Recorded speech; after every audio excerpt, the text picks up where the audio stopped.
Hello, and welcome to the debut episode of Takeover Tuesdays with author LaCricia A'ngelle. I am super excited. This is my debut radio show, y'all. Excuse my nerves. It's my first time. I am super excited. Also joining us today is Facebook Live. So we're doing a little bit of both. But even if you're watching on Facebook Live, which I do appreciate, I ask that you also call in and interact with me on the show. Bear with me as I'm kind of tunneling through this thing. But we have an exciting show for you tonight. Just so excited about all that God is doing. I just can't even describe. And yeah, I'll be looking away Facebook for a while because I'm kind of looking at some stuff. But I'm just in awe of all that God is doing in my life. This has been a dream of mine. This is something that both my best friend and I have talked about for a long time. And it has happened courtesy of none other than Apostle Johnny Floyd. So he is our show sponsor. We are so grateful for him pushing me and getting out there going. So we are so excited. So hold on just a second. We got some audio issues going on. Okay. Oh, crap. Okay, so Do Not Disturb apparently wasn't working real good. So I'm sorry. Forgive me, y'all, but my phone's on Do Not Disturb and somebody kind of joined in. But we got all kind of issues going on. So bear with me and we're going to figure this thing out. How about that? Forgive me, y'all. I don't know why it's playing. Hold on. So, okay. We're going to try this again. Hold on. I don't know. Can somebody call in on the radio and tell me if you can still hear me on the radio side of it? Because it's doing all kind of crazy things and I'm getting ready to start sweating in a minute. But even if we don't get it to go on the radio, Facebook Live is still going. And we're going to work this thing out. So, the show, again, is sponsored by none other than Apostle Johnny Floyd, and we do appreciate him, his pushing, his motivation, and also his coaching. He is a great coach. So let's just dive right in. Today, we are going to be talking about my novel, Sophomore Mom. Many of you are familiar with Sophomore Mom. There are those that are not quite familiar with it. So, Sophomore Mom. Who is Sophomore Mom? That's the question that was posed to me earlier this week. And when the question was asked, I immediately started talking about the book. But the truth is, who is Sophomore Mom? Although it is in novel form, I am Sophomore Mom. Yes, so this show is going to get very raw. I have to be extremely transparent. Some people will look at me after this and go, wow, I had no idea that that was her story. But it's time out. It's time out from hiding behind the shame, hiding behind the perceived guilt, and continuing to be a victim over and over and over again. So Sophomore Mom is the story. The main character of that book, her name is Leanna Champion. And Leanna is a young girl who discovers at the age of 15 that she is going to be a mother. That's not an easy task, I know, because I went through it. The story is different for me in that I was 14 years old when I discovered that I would be a mother to my oldest daughter. So, y'all, it's gonna get raw. But for years, I felt extremely guilty for what I felt like was my role in it, and how I felt like I should have done life differently, how I should have made different choices. But as I began to write Sophomore Mom, those of you that know me as author LaCricia A'ngelle, you know that I have several published works. And out of all the books that I wrote, Sophomore Mom was the most difficult book to write, because Sophomore Mom truly is my story. Now, there are some things in it that, of course, are fictionalized to bring it around to story format. Some things I wish would have happened in real life as far as how the abusers were dealt with. But hey, if you can't do it in real life, do it in a book. I always say, whether that is making something wonderful happen for you or enacting that revenge. So, the hardest part in writing Sophomore Mom was my concern for the backlash. I knew that there would be certain backlash, because we as a community, as a whole, in Black communities, and I know this doesn't just happen in Black communities, but it happens in every community. If you tell what happened, then it's going to go several different ways. Sometimes you will have those that will be supportive of you and that will try to find resources for you, try to find help for you. My mama, let me say this, my mom had no idea that I suffered the abuse that I did. And right now I can say I thank God for that, because my mama would probably still be in jail. In writing Sophomore Mom, a lot of truth was revealed, and it also not only was revealed to my readers, but some things my mother was finding out for the first time. And no matter how I said, Mama, it's just a story, it's just a story, a mother knows her child. And so she knew that it wasn't just a story. It was, in fact, my reality. I first began to suffer abuse at the age of about 3 or 4 years old. And I can truly say that my first abusers were female babysitters. So, a lot of times we as women, and when we have little girls, we are extremely cautious about men that they are around.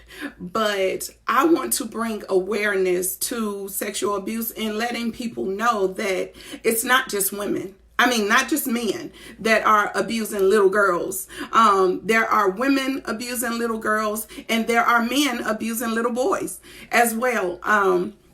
My story is not unique. I know that. There are so many silent sufferers, and I have found that the silent suffering has continued throughout my life. So the thing is, how long do you continue to be a victim? How long do you let your abuser have power over you? So in just a couple days, on October 10th, I will celebrate my 43rd birthday. God is so good. And yes, I look good for 43. But it wasn't until after I turned 40 that I actually sought out real help concerning the sexual abuse. And when I did so by way of going to a counselor, because I had all this rage Nobody saw. Those that were around me didn't see the rage. They didn't see the anger. They didn't see the frustration. They didn't see when I was screaming behind closed doors. Y'all, this getting deep. They didn't see when I was crying out in the darkness and screaming into the pillow where no one else could hear. But I knew what was going on. I couldn't pray it away. And y'all know, those that know me know I am a praying woman. But this was something I couldn't pray away. I couldn't figure it out. And I found with my family, I seemed to be taking things out on them a little more and a little more. So finally, I said, something has got to change and I need to get help. So when I sought counseling, the first thing I told the counselor is, yes, I was a victim of sexual abuse as a child. No, I don't want to deal with it. We're not going to talk about that. We're going to talk about why I got all this rage. Why am I so pissed? Okay, I said it. Pissed. I was like, why am I so mad? Why do I want to punch a hole in the wall? What is going on? What is this all about? And she listened to me talk and she said, we'll talk about whatever you want to talk about. We won't go there if you don't want to go there. She said, but the reality is everything that you're feeling now stems back to the sexual abuse and the fact that you've never dealt with it.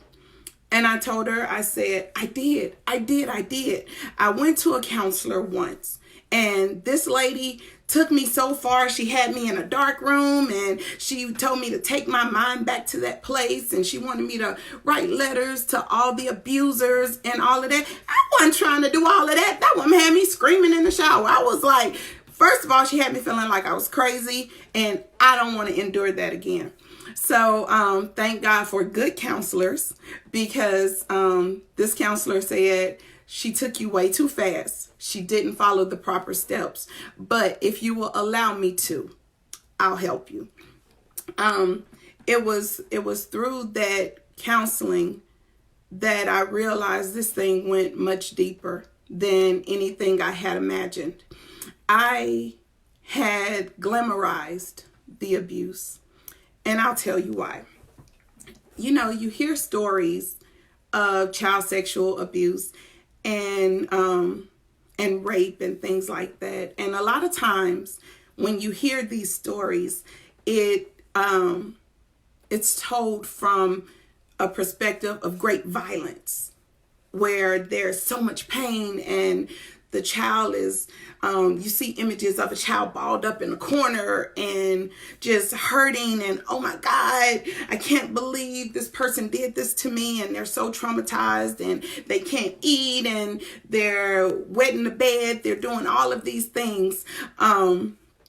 And you wonder what's going on with the child. So then that causes the parent, a good parent, to become cautious and go, hey, what's going on with the baby? Why are their grades dropping in school? And why is their behavior so different?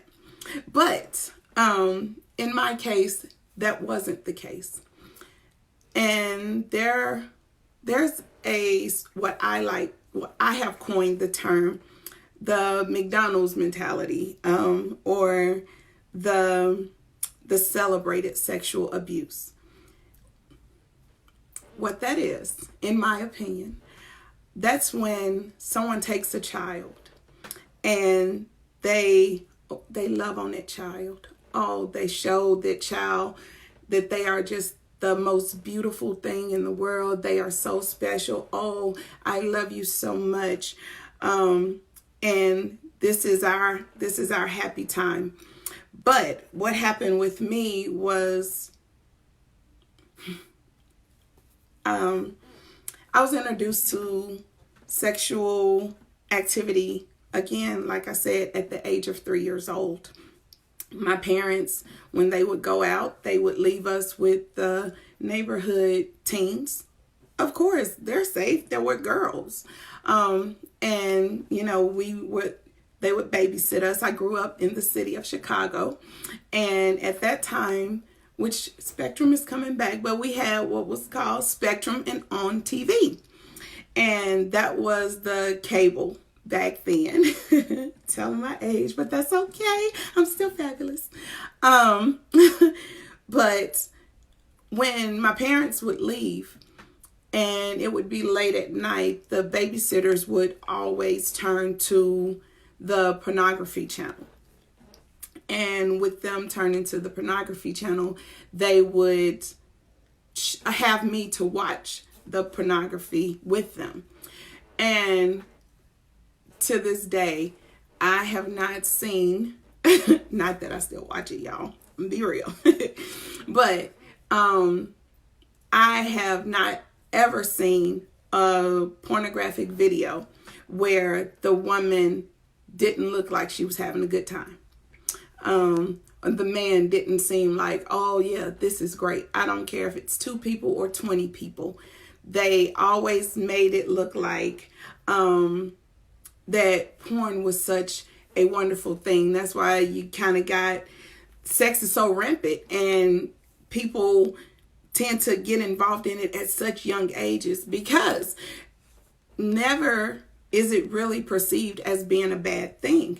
So, and thank you all on Facebook, everybody that's joining me again for my radio show. I'm super excited. But getting back, they always display these images as if it's wonderful. You've never seen a McDonald's commercial that said, when these fries get cold, they're going to be nasty. So you might want to get them while they're hot. But that's the reality of it. They don't say this cheeseburger will still look the same in a week if you just sit it out. But it will. They show you the smoke coming off of it, and they show the kids the Happy Meal toys. And that's what the abusers did to me with pornography.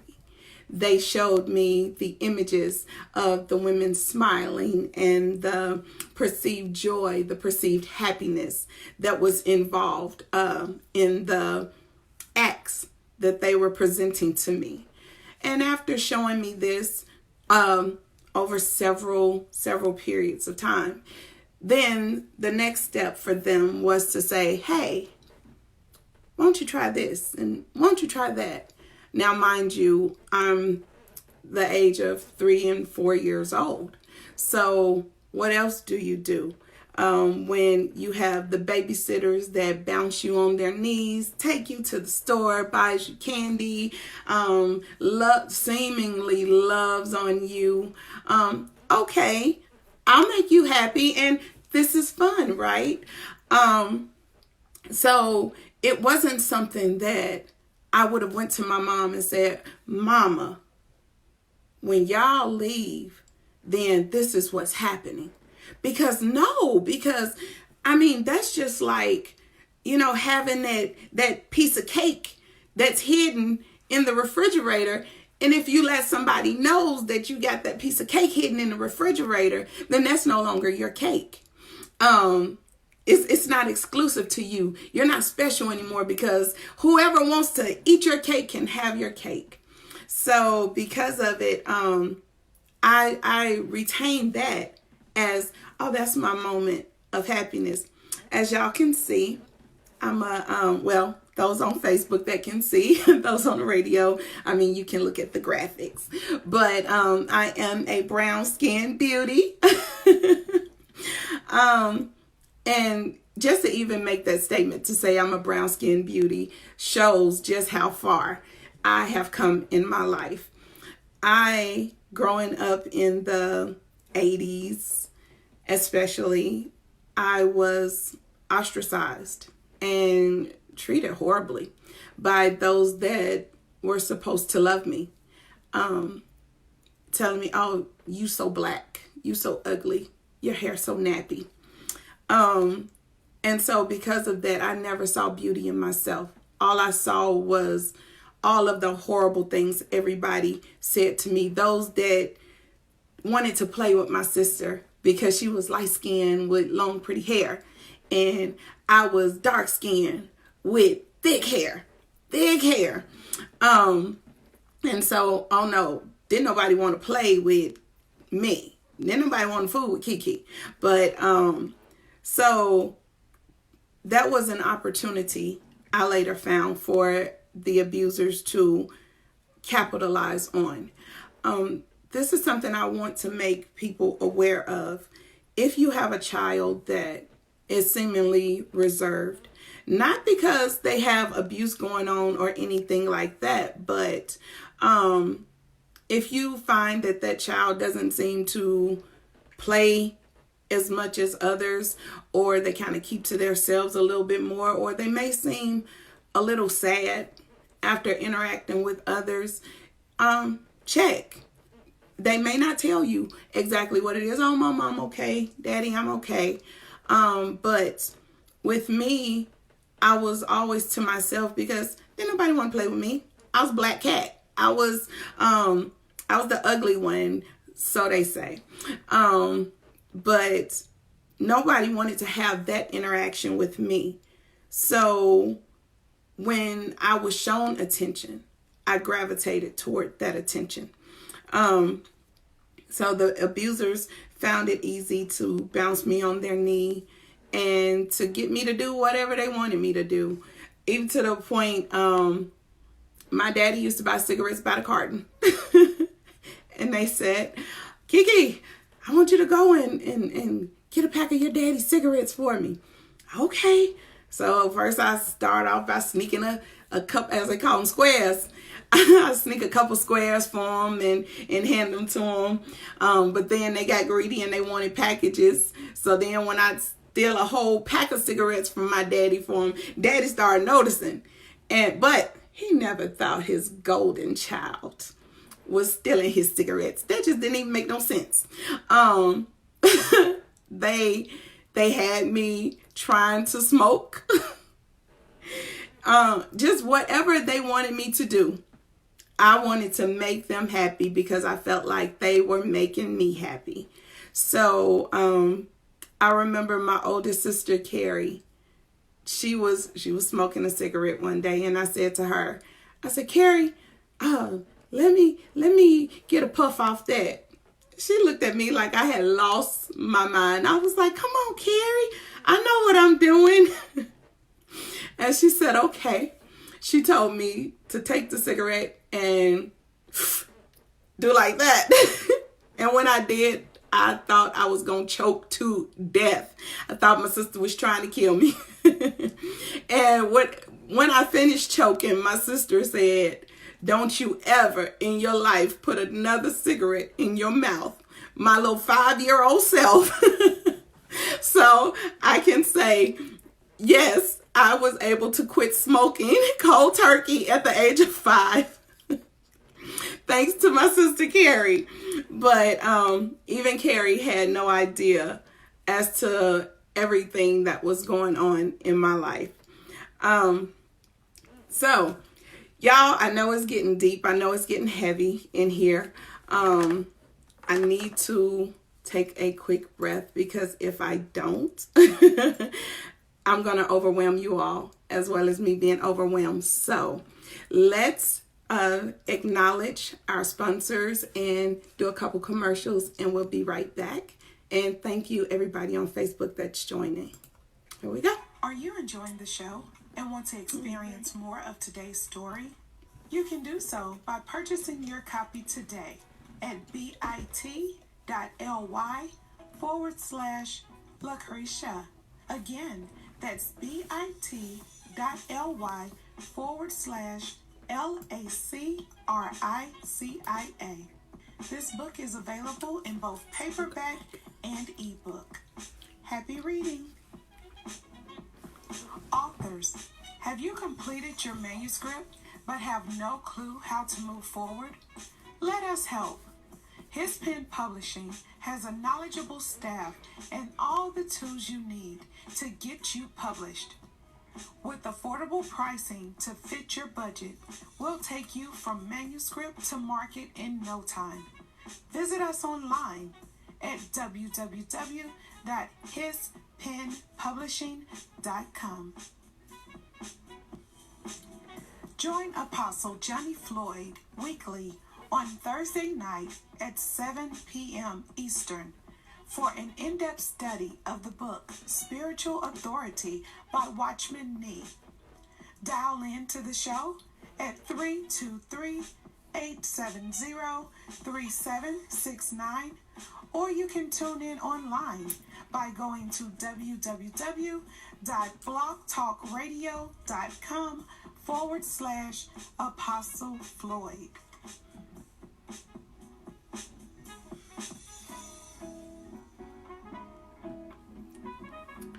All right.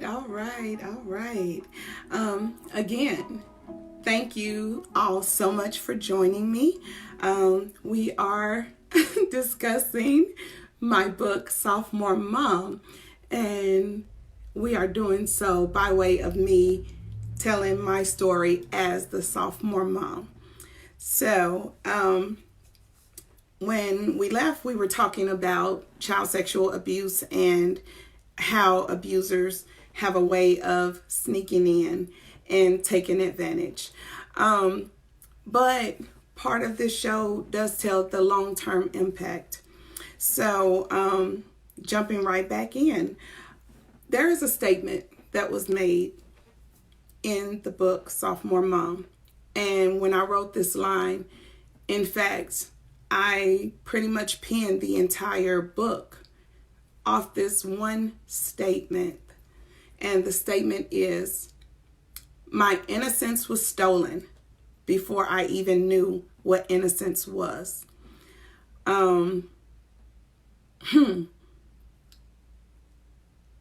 Just when I make that statement alone, and I think over that statement, I think of the reality of that statement. My innocence was stolen before I even knew what innocence was. Again, I know that my story is not unique. There are a lot of people that share my same story. It took me 43 years to be bold enough to come over the radio waves and live via Facebook to to allow you to look me in my face to tell this story. So at that point, when I made that statement, I realized I felt like I never stood a chance. I never stood a chance at life, not because I had horrible parents, not because I was a horrible person. Thank God I've never been arrested. I've never gotten into any kind of real trouble. I've never gotten into drugs. I never dove into alcohol. I didn't resort to prostitution. And that's a lot of things that victims of sexual abuse endure. Those are a lot of paths that they take. But I felt like my life was snatched away from me because what the abuse taught me was, if somebody doesn't like you, you can use your body to gain their attention. If someone feels like you're not good enough, you can find something in your body to make them feel like you're good for something.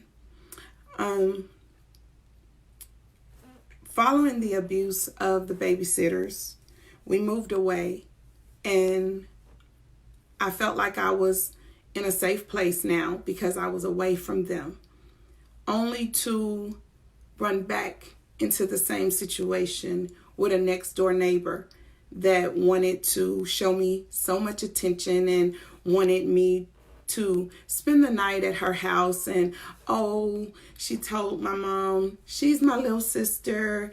So because I had already had a history of abuse, it wasn't hard for her to continue that path of abuse, with the sleepovers and let her come over, let me do her hair.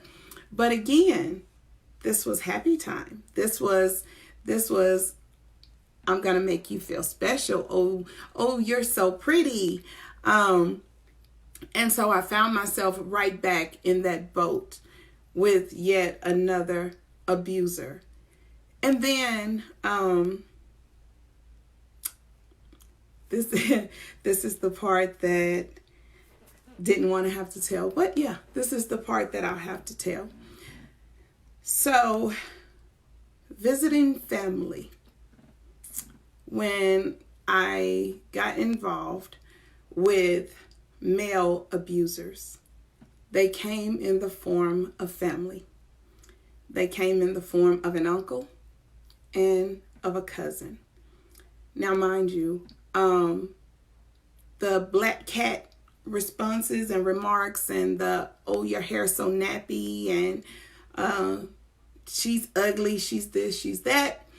That was family that did that. I remember as a small child, I remember my aunt doing my hair. I had to go to Tennessee for the summer. And this is the very reason I have family in Tennessee and I love my family. But I mean, even till this day, I look at Tennessee as that place of horror. Not that the state did anything to me, but it created so many horrible memories that I'm like, Tennessee, I can take it or leave it. But my aunt was doing my hair, and she talked about how nappy my hair was. My hair was so horrible. And there was a TV show called Grace-Based Coasters. And I remember her having my cousins, and I think even my sister was in the line, but they were all lining up, walking past, touching my hair, and acting as though my hair was cutting them. It was horrible. It was absolutely horrible. I cried so much, but of course I couldn't cry in front of them. I had to cry in the bathroom, or I had to cry away from everybody else's view. But it was torture for me. So because of that torture for me, my uncle, he used that as an opportunity to say, hey, come here. Let's do this or let's do that. And I know, I mean, I can only tell my story because I only have permission to tell my story. But I can say that there were others that suffered the same fate by way of uncles.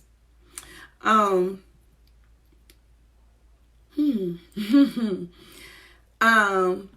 so the uncle would use the opportunity to fondle me and do different things to make me smile, make me happy in the midst of the tears that was going on because of how everybody were treating me. And I'm sure children are cruel, y'all. Those are some cruel little suckers. And even now, I imagine if I had this conversation with some of my cousins, and I have had this conversation with my sister, I don't believe they realized the impact of what their actions were doing and how bad it was. But again, it opened the door to the abuse because there was somebody in the sea of what I felt like was everybody hating me. There was somebody that I felt like wanted to show me attention. And that was good attention. That was good attention. So not only did I endure that with that uncle, but there was a cousin, and he would do and also have me to do things that are just horrible. They were horrible. I looked at my daughters growing up. I have 3 daughters, and I have nieces, and I couldn't imagine my daughters or my nieces enduring the things that I endured. So because of this, because of the constant acts, it led to a life of promiscuity. Because with that promiscuity, it was like, oh, you don't like me? You don't want to be my boyfriend? I bet I know something you do like. Sex became an attention getter. Not that I was sleeping with any and everybody. Never been the one to sleep with this one and that one and this one and that one at the same time. Even in my mess, I had some morals. So you're not running no trains on me. I'm just keeping it real. Woo, y'all, I told you these waters was going to get deep today. But even in that, it was, let's do this, let's do that. And I know you'll be okay with this. So in Sophomore Mom, Leanna tells her teacher that at the time when she became pregnant, she had a condom in her wallet. And that was definitely my reality. There was a condom in my purse. But I was afraid that even though I was giving so much of myself away as it was, I had no value of myself. It was like this was the ticket right here. That if I had said, hey, wait, no, stop. I need you to do this. I need you to put this condom on. I need you to protect me. I didn't even have sense enough to know that I needed to protect myself, not only from pregnancy, but all kind of stuff. It's all kind of stuff out here. But in my mind, it was all about pleasing the man, the guy. What can I do to make him happy? So I spent all this time focusing so much attention on making the abusers happy that it was easy for me to continue the pattern of trying to make the guys happy. And even though it wasn't in a sexual aspect, I have allowed myself throughout the years to bend over backwards at times, even when it hurts me, to make someone else happy. So that kind of goes into the long-term effects of the sexual abuse. So becoming a mother at the age of 15 was not easy. It was really hard having to get up and watch my friends get ready for school and enjoy school. And I knew that when I left school, when the bell rang, I had to go around to the babysitter's house and pick up my daughter. 15 years old, sophomore in high school, and I'm a mother. People were so cruel. In the story, Sophomore Mom, Leanna makes a statement. She's upset because she's on a bus, a city bus. The story is set in Chicago, which is where I grew up. And she has a swollen belly because she's pregnant. And these ladies are looking at her and, rolling their eyes. Of course, when people see a pregnant girl, she fast, she nasty. Her mama ain't no good, because if she had any kind of mama, she wouldn't be sitting up pregnant. It wasn't my mama's fault. My mom had no idea what was going on. My mother was trying to provide for her daughters. So my mother at that point was a single mother trying to raise me and my sister. And so Leanna made the statement saying, you don't know me. You don't know nothing about me. And if you knew my story, I wonder, would you look at me differently? So that's what I'm doing. That's what me, LaCricia A'ngelle, is doing. I'm telling Leanna's story. I'm telling my story.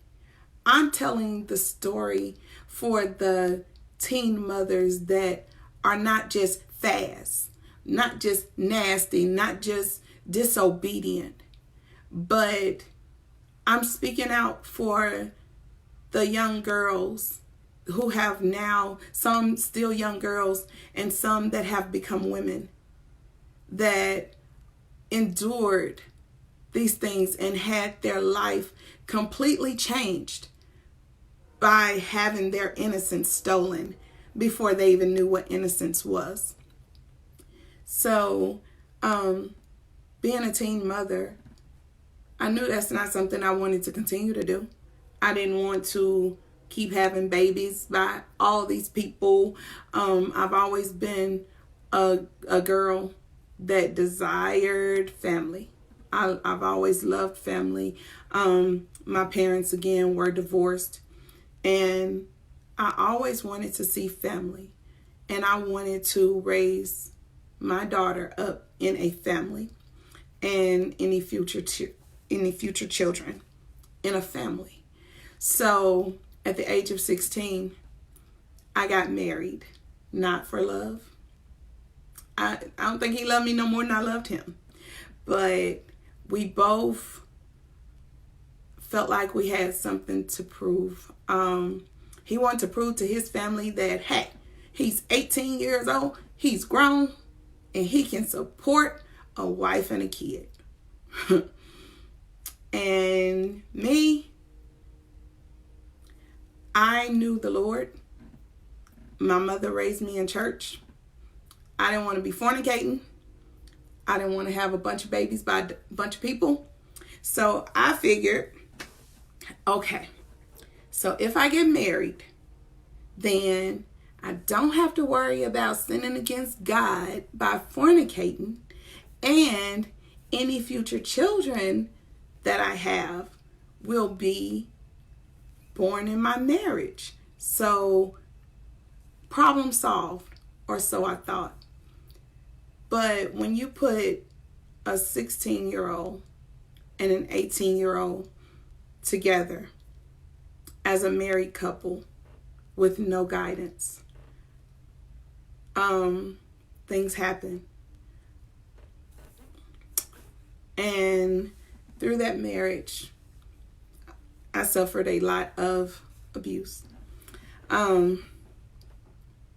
lot of physical abuse, emotional abuse, a lot of abuse. I endured it for a long time. Right today, he and I, we've forgiven each other. We have become great, great, great friends. And we were great co-parents to our children. But after him, then there was another husband. Then there was another husband.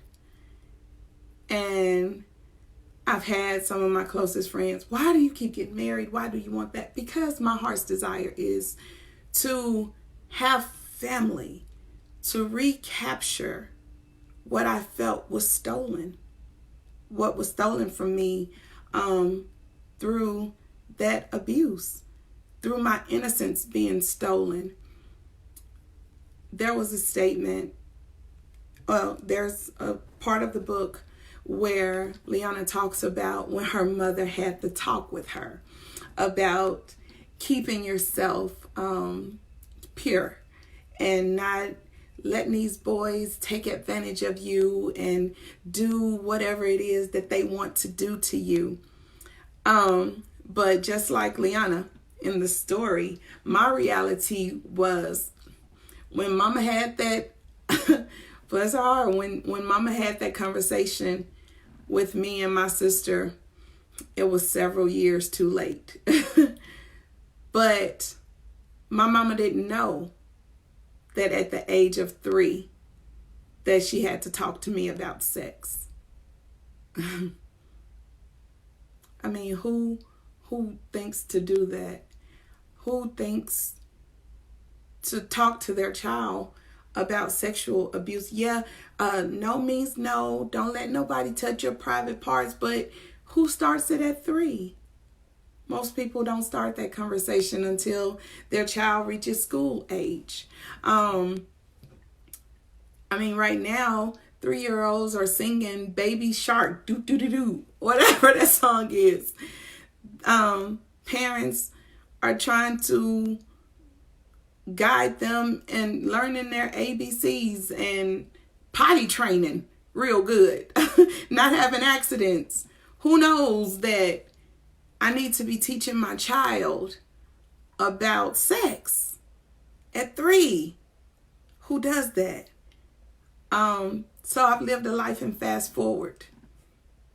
Everything about me has been in fast forward because my innocence was stolen. So through the counseling, I thank God for good counselors. Through that, I was able to realize how the sexual abuse impacted my life in so many ways. It impacted my life in the relationships that I chose, and the fact that I was so willing to settle for anything instead of truly capturing my value, my worth, and knowing who I am, whose I am, and what I'm worthy of.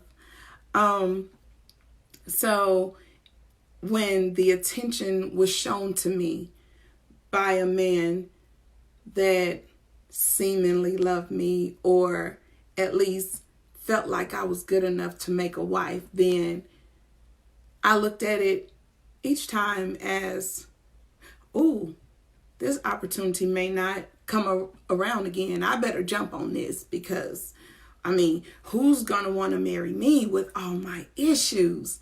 Who's going to want to marry me with all my kids? Let's be real. I'm a mother of 4.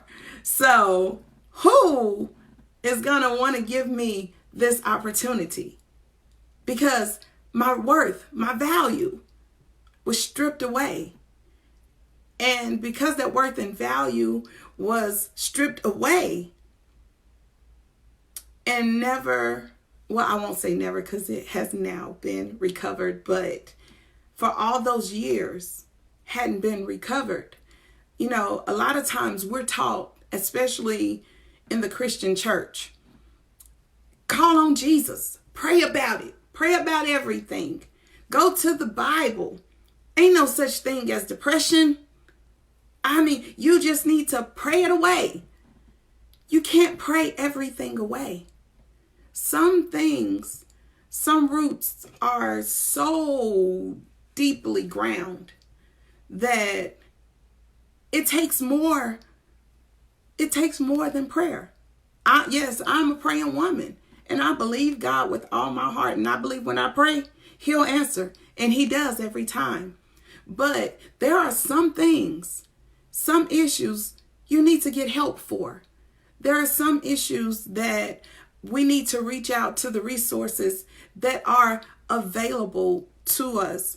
One book that my counselor told me about that I had no idea it's called The Courage to Heal. And she and I went through this book. It's by Ellen Bass and Laura Davis, The Courage to Heal, a guide for women survivors of child sexual abuse. And we went through that book slowly. There were so many victims, but the thing is, with victims, we're told that we can't be victims. I was speaking to my sister friend today, and we talked about how people use the term, oh, now you're trying to play the victim. But what is playing the victim? When you tell somebody they're trying to play the victim, then you abuse them all over again. Every time someone doesn't acknowledge someone's abuse, or what they endured or brushes it off, you don't realize, or people don't realize, you're abusing that person all over again. You're telling them all over again, you're not worthy, you're not worth it, your story doesn't matter. But yes, your story does matter. This happened to you. This impacted your life. And one thing about the past, we can never get it back. But it's so important to teach women and men that have endured sexual abuse that you can reclaim your life. It doesn't matter what happened. I suffered my final act of sexual abuse through my uncle at the age of 15 years old. I already had a daughter, and I was 15 years old. And just like when I was 3 and 4, he started it out by putting a pornographic movie on the television. And from there, it was, so how does that make you feel? What that got you thinking about? Of course. Oh, sex. I mean, I already got a baby. So sex wasn't nothing that I wasn't aware of. Of course. I was like, ain't nobody to have sex with. Oh, well, niece, we can. And for years, in fact, from that moment until I saw the counselor a year ago, that continued to stab at me and to gut me all over again, because I said, how in the world could I allow him to do this to me at age 15? I should have known better. But thank God again for a good counselor, because she said to me, if this wasn't something he had introduced to you as a child, there's no way he could have came to you out of the blue at 15 and did this. So her making that statement freed me up from the years and years that I tortured myself, saying, how could I allow this? And so today, even while I was going through the counseling, everything began to bubble up and things began to come out after Sophomore Mom was released. And that uncle sent me a text message. And he immediately, I found myself right back in that place, that cowering away. And I was in my 40s. So it doesn't stop when the abuse stops. It doesn't stop when you feel like you've moved on with your life. If you are a victim of sexual abuse, if this is something that you have endured in your life at any point, or if you know of someone that has dealt with sexual abuse, I encourage you to please get help. Please reach out, because it's time for us to break free. It's time for us to reclaim our lives. It's time for us to realize that we are worthy of love, that we are worth it, that it's okay for us to want to live a normal life. No, if you are a victim of abuse, it's not your fault. It's nothing that you wore, nothing that you said, nothing that you did. There is never an excuse for abuse. And so I'm hoping my transparency tonight will free others up. To hear more about the story of Sophomore Mom and to kind of follow that journey more, I do encourage you to please support, get the book. You can go to my website, www.LaCriciaA'ngelle.com, or you can go bit.ly/LaCricia and that's spelled LaCricia. But please get the book and know that you're worth it and you're worthy. Also located in the back of the book, there are some resources for sexual abuse victims. I do want to point out there is a corporation called RAINN, RAINN, and it is the largest anti-sexual violence organization. Their website is www.rainn.org. And they have a 24-hour helpline that you can call. That number is 1-800-656-4673. Again, that's 1-800-656-HOPE, HOPE.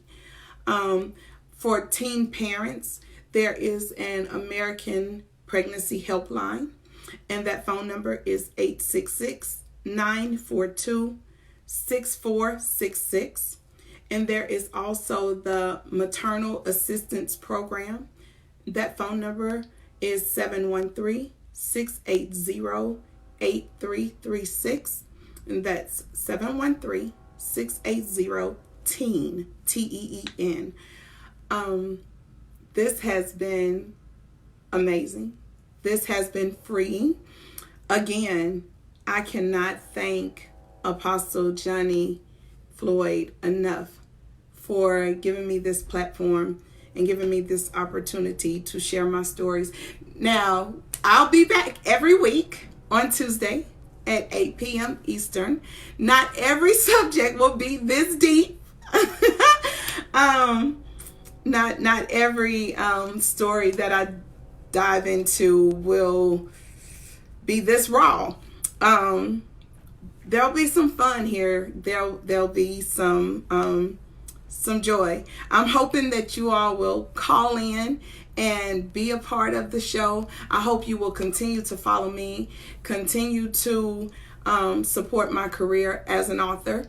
I am walking in my calling, and I'm stepping in the thing that God has called me to do. It's so amazing that God has given me a ministry without walls, a ministry without borders, and a worldwide platform. Who knew? Kiki, Black Cat. Who knew that this would one day be my reality, that I could walk in the beauty that God has created in me, and that I could live the life that He has called me into. I'm a victim no more. I am now victorious. And no matter what your situation is, no matter what your story is, your story may not be like my story, but you too can be victorious. You can triumph over whatever situation you have endured. And you know what, y'all? When I started this broadcast, I didn't know how I would do it, but I did it, y'all. I did it. And so thank you all so much for joining me. Thank you for praying with me. Again, get my book, Sophomore Mom. You can go to my website, www.LaCriciaA'ngelle.com or bit.ly/LaCricia, spelled LaCricia. Victims no more. We can overcome anything that we face, any situation that we face. You don't have to hold back anymore. You don't have to be a victim anymore. You can make it through. And whatever your dream is, know that you can achieve it. You're worth it. You're worthy. And until next time, I hope you'll join me for Takeover Tuesday with author LaCricia A'ngelle. God is good, and He is ever faithful. He's ever gracious. Thank you again, Apostle Johnny Floyd, for this opportunity, for this platform. Please check him out on Thursday nights at 7:00 p.m. on his show, as he talks about spiritual authority with Watchman Nee. So you can go to www.blogtalkradio.com/Apostle Floyd to join him. Can't wait to see you there. Come join me back next week and let's do this all over again. Have a blessed day. Thank you for the love, Facebook.